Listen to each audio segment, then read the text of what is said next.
আমাদের বর্তমান জীবনের সাথে ওতপ্রোতভাবে জড়িত আছে ব্যাংকিং ব্যবস্থা। আপনি যদি চাকরিজীবী হন, ব্যবসায়ী কিংবা প্রবাসী, ব্যাংকিং আপনাকে করতেই হবে। আর তার জন্য প্রথমে আপনার প্রয়োজন হবে একটি ব্যাংক অ্যাকাউন্ট। আমার এই ছোট্ট ভিডিওতে আমি আজকে আপনাদের জানাতে চেষ্টা করব কিভাবে অতি অল্প সময়ে নির্ভুলভাবে আপনি একটি ব্যাংক অ্যাকাউন্ট খুলতে পারেন। ব্যাংকিং সম্পর্কে আরও অনেক অজানা তথ্য এবং নির্ভুলভাবে ব্যাংক অ্যাকাউন্ট খোলার পদ্ধতি সম্পর্কে জানতে আমার ভিডিওটি সম্পূর্ণ দেখুন। আসসালামু আলাইকুম। বর্তমানে বাংলাদেশে সরকারি বেসরকারি মিলিয়ে ৬২টি শিডিউল ব্যাংক কাজ করছে। আপনার প্রয়োজনের ধরন অনুযায়ী আপনি যে কোনো একটি ব্যাংকে নির্বাচন করবেন যে কোন ব্যাংকে আপনি অ্যাকাউন্ট খুলতে চান এবং কোন ধরনের অ্যাকাউন্ট খুলতে চান।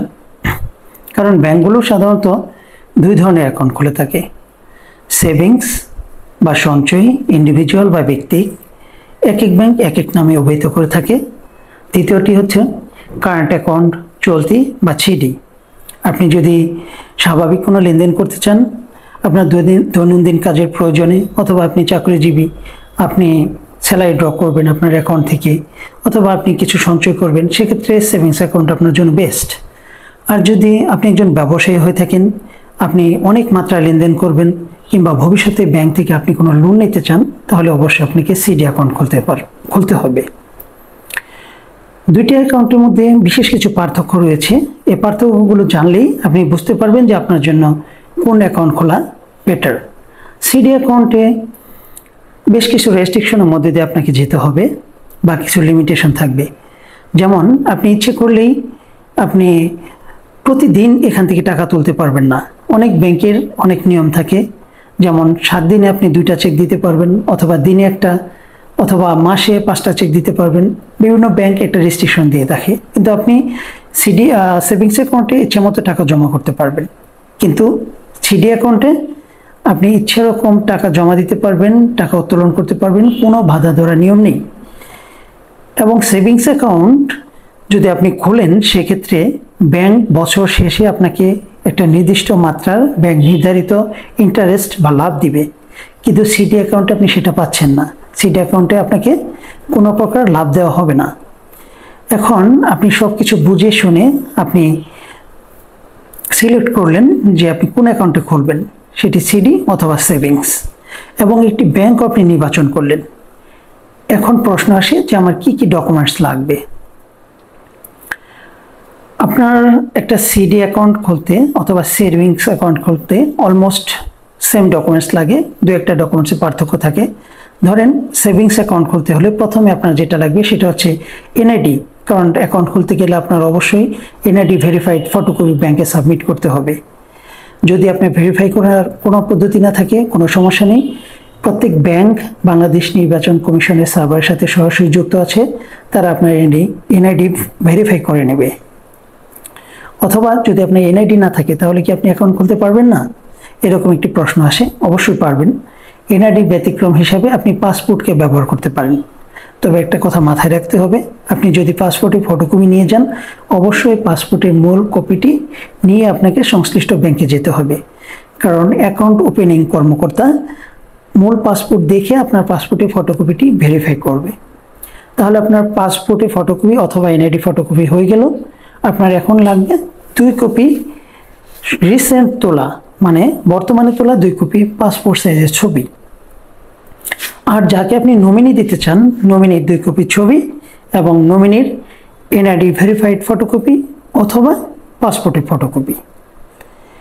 এই ডকুমেন্টসগুলো লাগবে আপনার সেভিংস অ্যাকাউন্ট খুলতে। কিন্তু যদি আপনি সিডি অ্যাকাউন্ট খুলতে চান, তাহলে কি লাগবে?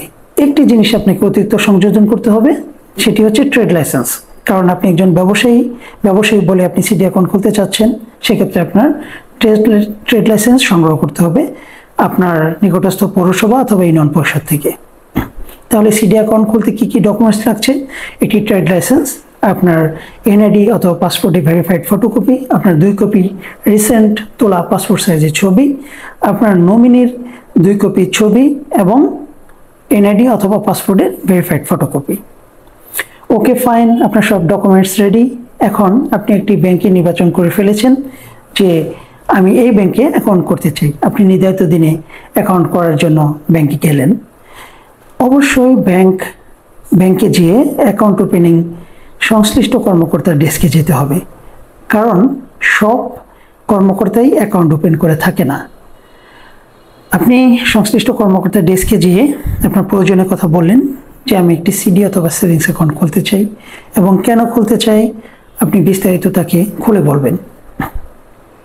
সংশ্লিষ্ট কর্মকর্তা আপনার সকল ডকুমেন্টসগুলো যাচাই করবে। যদি যাচাই করে সঠিক পায় তাহলে আপনাকে একটি অ্যাকাউন্ট ওপেনিং ফর্ম সরবরাহ করবে।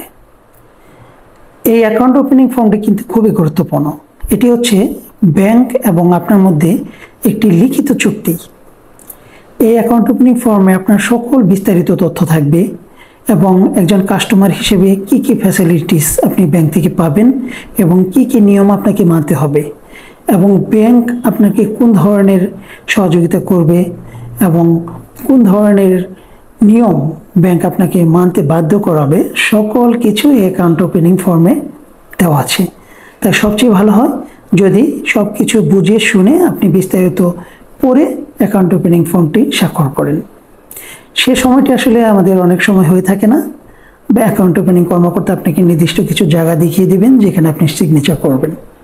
সিগনেচার করার আগে কিছু বিষয়ে আপনার অ্যাকাউন্ট ওপেনিং কর্মকর্তার সাথে আলোচনা করতে হবে, যা খুবই গুরুত্বপূর্ণ এবং অনেকেই এই বিষয়গুলো অ্যাকাউন্ট খুলতে যেয়ে ভুল করে থাকে। সেটা কি? এর মধ্যে খুবই গুরুত্বপূর্ণ একটি বিষয় হচ্ছে টিপি, যাকে ব্যাংকিং ভাষায় বলা হয় ট্রানজ্যাকশন প্রোফাইল। আপনি আপনার অ্যাকাউন্টে কী ধরনের লেনদেন করবেন এবং কত মাত্রা লেনদেন করবেন, সপ্তাহে অথবা মাসে আপনার অ্যাকাউন্টে কত টাকা লেনদেন হতে পারে, সেই কথাটি এই টিপিতে বা ট্রানজ্যাকশন প্রোফাইলে উল্লেখ করা থাকবে। আপনি আপনার কোনো আত্মীয় স্বজন যদি বিদেশে অবস্থান করে থাকে, সেক্ষেত্রে আপনার স্বভাবতই অনেক ফরেন রেমিটেন্স আসতে পারে। তাহলে এই কথাটি আপনার ওই কর্মকর্তাকে অবশ্যই জানাতে হবে যে আমার বিদেশ থেকে মাসে 20 লাখ অথবা 30 লাখ টাকা আসতে পারে অথবা 5 লাখ টাকা আসতে পারে, কারণ ওই কর্মকর্তা সেই ধরন অনুযায়ী আপনার টিপি সেট করে দেবে। তা না হলে আপনার বিদেশ থেকে টাকা আসতে প্রবলেম হবে, অথবা দেশের ভিতরেও অনলাইন কোনো লেনদেন করতে আপনার প্রবলেম হয়। আপনার টিপি যদি 10 লাখ সেট করা না থাকে, আপনি কোনো অন্য ব্রাঞ্চ থেকে অনলাইন ব্যাংকিং করতে পারবেন না 10 লাখের বেশি, অথবা 10 লাখ অনলাইন লেনদেন করতে পারবেন না। একটি বিষয় মাথায় রাখতে হবে, টিপি যেন আপনার সাথে সামঞ্জস্যপূর্ণ হয়, আপনার কাজের সাথে, আপনার পেশার সাথে। আপনি স্যালারি ড্র করেন মাসে, ধরেন 50,000 আপনার স্যালারি, কিন্তু আপনি টিপি দিয়ে রাখলেন মাসে আপনি লেনদেন করবেন 10 লাখ। এটা ভবিষ্যতে আপনার জন্য সমস্যা হতে পারে। আইন শৃঙ্খলা রক্ষাকারী বাহিনী অথবা কোনো অডিটের সম্মুখীন যদি আপনি হন, তখন আপনাকে সমস্যায় পড়তে হবে। তারা আপনাকে প্রশ্ন করবে, আপনার এত টাকা লেনদেন করার জন্য যে টিপি সেট করে রেখেছেন, আপনার আয়ের উৎস কী, কেন আপনি টিপি দিয়েছেন? তাই টিপিটি যেন অবশ্যই আপনার সাথে সামঞ্জস্যপূর্ণ হয়, এই বিষয়টি অ্যাকাউন্ট ওপেনিং কর্মকর্তার সাথে বিস্তারিত আলোচনা করে নেবেন। তৃতীয় আরেকটি ইম্পর্টেন্ট বিষয় আছে এবং যেটি বিষয়ে অনেকে জটিলতায় পরবর্তীতে পড়ে অ্যাকাউন্ট খোলার পরে, সেটা হচ্ছে নমিনি। আপনি কাকে নমিনি দিতে চান অবশ্যই আপনি আগে নিজে থেকে সেট করে রাখবেন, কিন্তু একটা বিষয় হচ্ছে নমিনি কি একাধিক দেওয়া যাবে?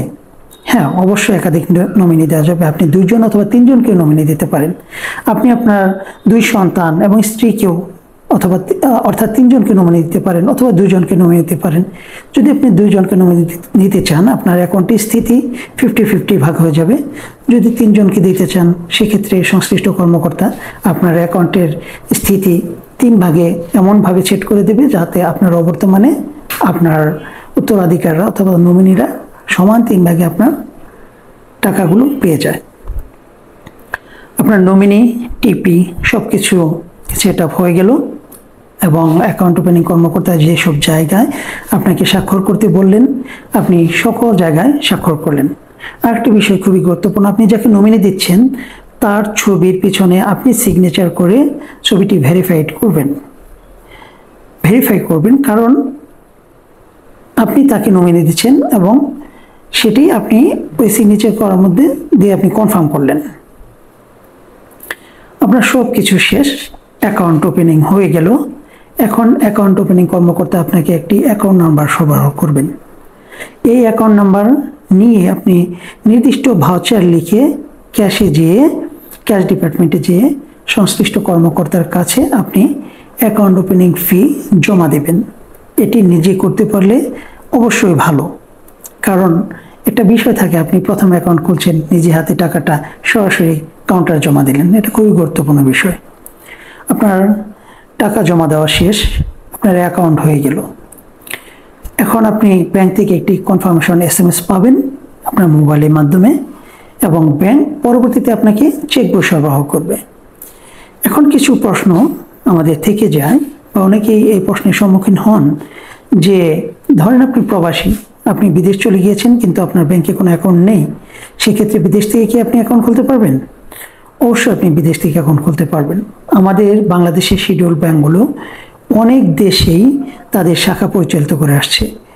যেমন আমি যদি কিছু উদাহরণ দেই, অগ্রণী ব্যাংক PLC তারা সিঙ্গাপুর, মালয়েশিয়াতে তাদের এক্সচেঞ্জ হাউস পরিচালিত করে আসছে। Sonali bank PLC United Kingdom, United States, KSA অর্থাৎ সৌদি আরব, কুয়েতে তাদের শাখা পরিচালিত করে আসছে, সরাসরি শাখা। প্রাইভেট ব্যাংকের মধ্যে সিটি ব্যাংক আছে, তারা হংকং, মালয়েশিয়াতে তাদের ব্রাঞ্চ পরিচালিত করে আসছে। তাই আপনি এসব জায়গা থেকে আপনার অ্যাকাউন্ট ওপেন করতে পারবেন।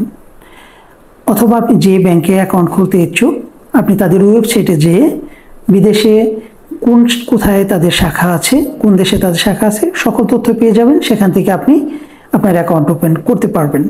সেক্ষেত্রে আপনার প্রয়োজনীয় অতিরিক্ত কিছু ডকুমেন্টস সাবমিট করতে হবে, যেমন আপনার ওয়ার্ক পারমিট এবং সংশ্লিষ্ট ব্যাংক নির্ধারিত অতিরিক্ত কিছু ডকুমেন্টস থাকতে পারে, আপনার কোম্পানির কিছু কাগজপত্র, ওয়ার্ক পারমিট। এই তথ্যগুলো আপনি ব্যাংকে যেয়ে, ব্যাংকের শাখাগুলোতে যেয়ে আপনি জেনে নেবেন কী কী বিষয়ে কাগজপত্র আপনাকে সেখানে সাবমিট করতে হতে পারে। তো মোটামুটি এই প্রসেসেই আপনি খুব সহজেই এবং নির্ভুলভাবে আপনি আপনার অ্যাকাউন্ট খুলতে পারেন। আমার পরবর্তী ভিডিওতে আমি আপনাদের জানাতে চেষ্টা করব যে আপনি ব্যাংক অ্যাকাউন্ট খোলার পরে কিভাবে খুব সহজে এবং নিরাপদে আপনার টাকা সঞ্চয় করতে পারেন, এবং কিভাবে সঞ্চয় করলে আপনি বেশি লাভবান হতে পারেন, কোন ব্যাংকে আপনি টাকা রাখলে আপনি টাকা নিরাপদে রাখতে পারেন। আমার চ্যানেলটি সাবস্ক্রাইব করবেন, কমেন্ট করবেন, শেয়ার করবেন, লাইক করে আমার পাশে থাকবেন। ধন্যবাদ।